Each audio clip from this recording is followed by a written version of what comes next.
Johnny Cash found a man sleeping behind the stage at the Civic Auditorium in Oklahoma City on a cold November night in 1969, and what he did next made grown men cry. Security wanted to throw the guy out. He was homeless, dirty, probably drunk. Just another drifter looking for a warm place to sleep. But Johnny took one look at the patches on the man's torn jacket and said 5 words that stopped everyone cold. "He's a veteran. He stays." What happened in the next 2 hours wasn't just about helping one man. It was about Johnny Cash understanding something the rest of the world had forgotten, that the men who went to Vietnam deserved better than to be thrown away like garbage when they came home broken. It was November 8th, 1969. Oklahoma City Civic Auditorium. Johnny Cash was on his Man in Black tour, playing sold-out shows across America. The Vietnam War was tearing the country apart. Protests in the streets, kids burning draft cards, politicians lying on television, and the men coming home from that war, they were caught in the middle. Heroes to some, baby killers to others. Most of them just wanted to forget what they'd seen and try to rebuild their lives.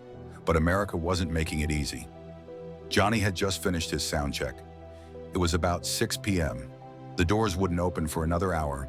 The crew was setting up merchandise tables, checking ticket booths, making sure everything was ready. Johnny's tour manager, a man named Lou Robin, came backstage looking agitated. "Johnny, we got a situation." Johnny was tuning his guitar. He didn't look up. "What kind of situation?" Lou gestured toward the back hallway. Security found some homeless guy sleeping behind the equipment cases. They're trying to get him out, but he's not cooperating. Probably drunk or high. "I just wanted you to know in case it gets loud." Johnny set down his guitar. "Show me." Lou led him through the backstage area, past the dressing rooms, past the catering tables, to the loading dock area where they'd brought in the equipment earlier that day. There was a small alcove back there, hidden behind stacks of amplifier cases and speaker cabinets. And curled up in that alcove, using a torn army jacket as a blanket, was a man. 2 security guards were standing over him. One of them was nudging the man's leg with his boot. "Come on, buddy, time to go. You can't sleep here." The man didn't move. He was maybe 30 years old, but he looked 50. His face was weathered and scarred. His hair was long and matted. His clothes were filthy. He had the look of someone who'd been living on the streets for a long time. One of the security guards looked at Lou. "We're gonna have to drag him out if he doesn't wake up." Johnny pushed past the guards. "Nobody's dragging anybody." He knelt down beside the man. That's when he saw it. On the torn army jacket the man was using as a blanket, there was a patch.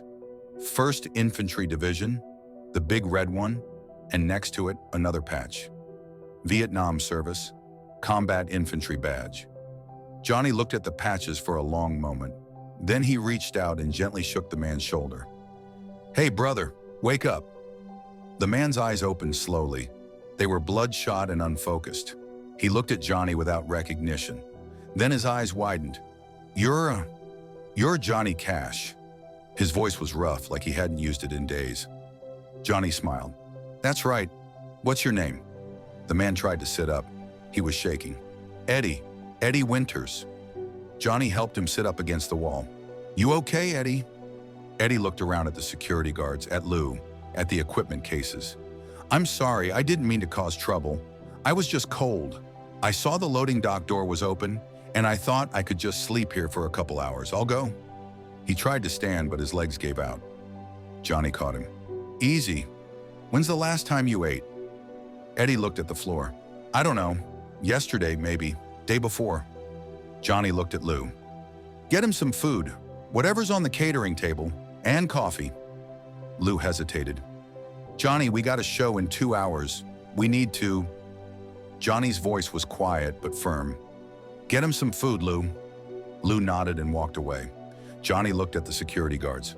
"You two can go. I got this." The guards looked at each other, then at Johnny, then left.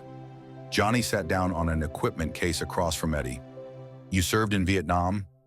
Eddie nodded. 2 tours. Infantry. Came home in '68. Johnny was quiet for a moment. "That was a hard year to come home." Eddie laughed, but there was no humor in it. "They're all hard years to come home. But yeah." 68 was bad. Came back to people spitting on me in the airport, calling me a murderer. My girlfriend had moved on. My job was gone. VA hospital told me I'd have to wait 6 months for an appointment. I had nightmares every night. Couldn't sleep, couldn't work. Started drinking, started using, lost my apartment, lost everything. Lou came back with a plate piled with food. Fried chicken, mashed potatoes, green beans, cornbread, and a large cup of coffee. Eddie stared at the plate like he couldn't believe it was real. "Thank you," his voice cracked. Johnny watched him eat. The man was starving. He ate like he hadn't seen food in a week. Probably hadn't. Between bites, Eddie kept looking at Johnny like he was afraid this was a dream, and he'd wake up back on the cold street. When Eddie had finished eating, Johnny said, "Where are you staying tonight?" Eddie wiped his mouth with the back of his hand. "There's a shelter about 2 miles from here. If I can get there before they close at 9, they'll have a bed. If not, there's an underpass I know." Johnny shook his head. "Not tonight. Tonight you're staying at my hotel. I'll get you a room." Eddie stared at him. "Mr. Cash, I can't let you do that. You don't even know me." Johnny leaned forward. "I know you served your country. I know you came home to a nation that didn't appreciate it. I know you're struggling. That's all I need to know." Eddie's eyes filled with tears. "Why? Why would you do this for me?" Johnny's voice was soft. "Because somebody should have done it a long time ago, and nobody did. So I'm doing it now." Lou had been standing nearby, listening. "Johnny, the hotel's full. The whole band and crew are there. There's no empty rooms." Johnny didn't hesitate. "Then give him my room. I'll get another one somewhere else." Lou's eyes widened. "Johnny, you're headlining. You can't..." Johnny stood up. "Find me another hotel. Eddie gets my room." Johnny looked at Eddie. "After the show tonight, Lou's gonna take you to the hotel. You'll have a room for the week. Paid in full. You'll have clean clothes, hot showers, room service, whatever you need. And tomorrow, we're gonna make some calls. Get you connected with people who can help. Real help. Not 6 months on a waiting list." Eddie broke down. He put his face in his hands and sobbed. "I don't deserve this." Johnny put his hand on Eddie's shoulder. "Yes, you do. You went to war for this country.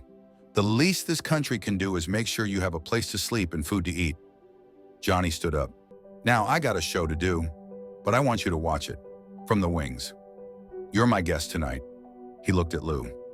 "Get Eddie cleaned up as much as we can. Find him a clean shirt, and make sure he's got a spot where he can see the stage." Lou nodded. "You got it, boss." That night, Johnny Cash walked onto the stage at the Oklahoma City Civic Auditorium and played one of the most powerful shows of his career. Halfway through the set, he told the crowd about Eddie. He didn't use his last name, just said there was a Vietnam veteran backstage who'd been living on the streets, who'd come home from war to nothing. And Johnny looked out at that crowd of 5,000 people and said, "We sent these men to fight for us, and when they came home, we forgot about them. We turned our backs. We called them names. We let them sleep under bridges. That's not right. That's not who we are. Or at least it's not who we should be." The crowd was silent. Then someone started clapping. Then another person. Then the whole auditorium erupted. Standing ovation. Johnny waited for it to die down, then said, "I'm gonna pass the hat tonight. Every dollar goes to helping veterans like Eddie. Men who served their country and got nothing in return. If you can give, give. If you can't, that's okay too. But remember these men. Don't forget them." By the end of the night, they'd collected over $8,000. Johnny gave every penny to local veterans organizations. And Eddie, standing in the wings watching the whole thing, couldn't stop crying. After the show, Johnny found him. "You okay?" Eddie nodded. "I haven't felt like a human being in 2 years. Tonight, you made me feel like I mattered. Like I wasn't invisible." Johnny pulled him into a hug. "You're not invisible, brother. You never were. The world just wasn't looking." Stories like this one deserve to be remembered. The moments when legends proved they were human. The acts of kindness that happened in the shadows. If you want to hear more stories about the people who shaped an era, the moments Hollywood forgot, and the humanity it tried to hide, this channel tells those stories. Because these aren't just tales about famous people. They're lessons about who we should be. Lou took Eddie to the hotel that night, got him checked in, made sure he had everything he needed.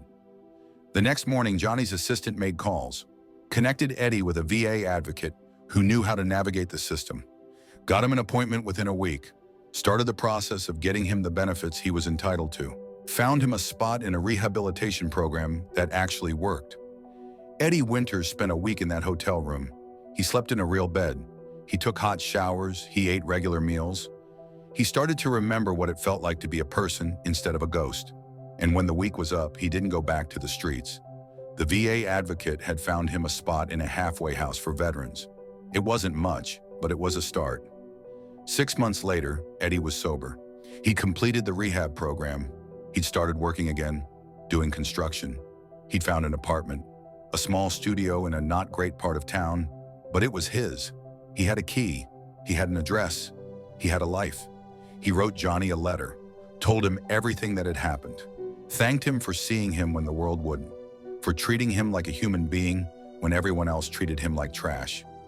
Johnny wrote back, short letter, just a few lines. Eddie, I didn't save you. You saved yourself. I just gave you a place to start.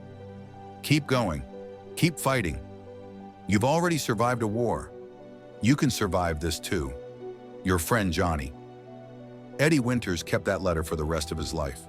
He framed it and hung it on the wall of every place he ever lived. When he got married 5 years later to a woman he met at a veterans support group, that letter was on the wall at their wedding reception. When he became a counselor at a VA hospital, helping other veterans navigate the same darkness he'd survived, that letter was on the wall of his office. And when Eddie died in 2003 at the age of 64, that letter was buried with him. Johnny Cash never talked about that night publicly. There was no press release, no photo op, no publicity. It wasn't about his image. It wasn't about his career. It was about seeing a man who needed help and having the power to give it. Lou Robin, Johnny's tour manager, later said that night changed something in Johnny, made him more aware of the veterans sleeping in alleys and under bridges. Men who'd given everything for their country and got nothing back. For the rest of his career, Johnny made it a point to help veterans whenever he could. Quietly, no cameras, no interviews, just connections made, phone calls placed, money given. He played at VA hospitals. He advocated for better benefits. He used his fame to shine a light on men the country wanted to forget. And he never forgot Eddie Winters. In 1994, when Johnny was inducted into the Country Music Hall of Fame, he mentioned veterans in his acceptance speech. Didn't tell Eddie's story, just said, I've met a lot of heroes in my life. Most of them weren't on stage. They were in alleys and shelters and VA hospitals. Men who served their country and came home to nothing. Those are the real heroes. Don't forget them. Johnny Cash died in 2003. He was 71 years old. The whole world mourned. Presidents, musicians, actors, millions of fans. The newspapers wrote about his music, his struggles, his redemption story, his legacy. But Eddie Winters, who died just 3 months before Johnny, mourned something different. He mourned the man who'd found him sleeping behind equipment cases and said, he's a veteran, he stays. The man who'd given him a hotel room and a second chance. The man who'd looked at him and seen a human being instead of a homeless drunk. That's the Johnny Cash story that should be told. Not just the man in black who sang about prisoners and outlaws, not just the rebel who fought the music industry and won, but the man who stopped his show prep to help a homeless veteran. The man who gave up his hotel room without a second thought. The man who understood that real patriotism isn't waving a flag. It's taking care of the people who fought under that flag. Johnny Cash found Eddie Winters on a cold November night in 1969. And he didn't just give him a meal and send him on his way. He gave him dignity. He gave him hope. He gave him a reason to believe that maybe the world hadn't completely forgotten him. And that made all the difference. Not just for Eddie, but for everyone who heard the story and remembered that kindness doesn't cost anything except the willingness to see people who've been made invisible. To stop when you could keep walking, to help when you could ignore. That's not just being a good person, that's being human. And on that November night in Oklahoma City, Johnny Cash showed us exactly what that means.